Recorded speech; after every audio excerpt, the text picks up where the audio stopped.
Pacemaker, comment marche ce stimulateur cardiaque? Quand le cœur bat anormalement lentement, le cardiologue peut proposer la pose d'un stimulateur cardiaque plus connu sous le nom de pacemaker. Cette sorte de pile continue d'évoluer avec l'entrée, dans les hôpitaux français, de modèles 10 fois plus petits.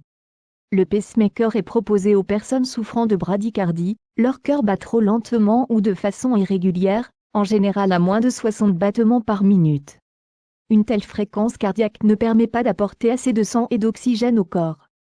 Cela entraîne une sensation de fatigue, un essoufflement, de grandes difficultés à fournir un effort physique, des vertiges et des malaises pouvant aller jusqu'à la perte de connaissance.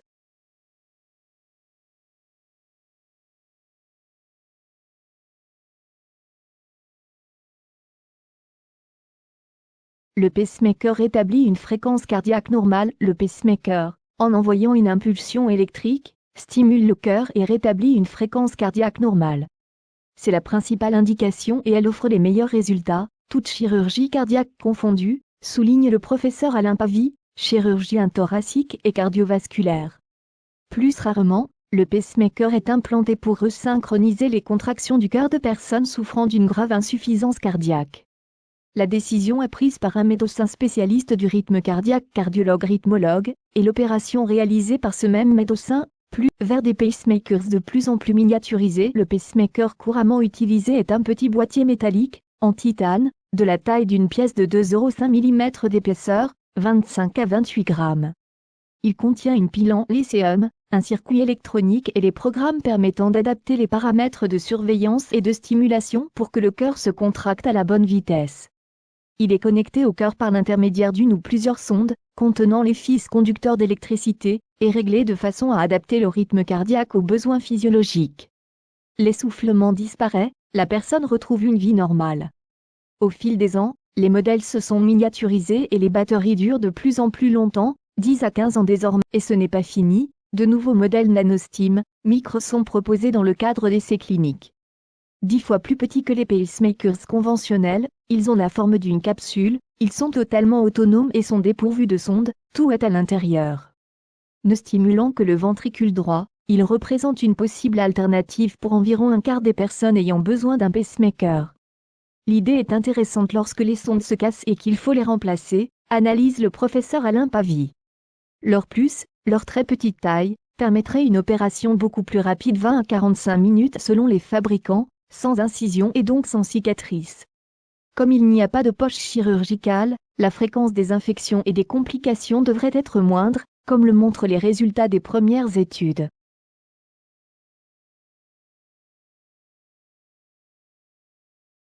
Nous n'avons encore aucune idée de la durée de vie de ces nouveaux systèmes, et surtout s'ils restent bien en place et ne migrent pas, tempère le spécialiste. Comment fonctionne un stimulateur cardiaque? Le pacemaker a un rôle de sentinelle. Il surveille le cœur en permanence et ne se déclenche que s'il détecte une absence de battement. L'opération est réalisée sous anesthésie locale et dure environ 1 heure. Prévoir 24 à 48 heures d'hospitalisation. Le boîtier est placé sous la clavicule, au niveau du muscle pectoral, à gauche chez les droitiers et inversement. Une incision de 3 à 4 cm permet de placer le pacemaker dans une petite poche façonnée sous la peau.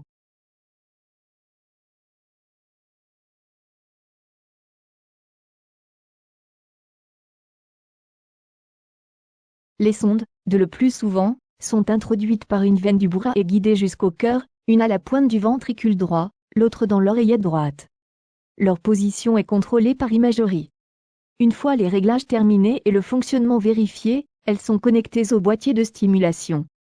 Le mécanisme, à l'écoute du cœur, si le pacemaker ne détecte pas de battement cardiaque, il envoie une impulsion électrique par l'intermédiaire des sondes. Il donne ainsi au muscle cardiaque l'ordre de se contracter, rétablissant une fréquence cardiaque normale. Le suivi est assuré par un spécialiste du rythme cardiaque, 1 à 2 fois par an.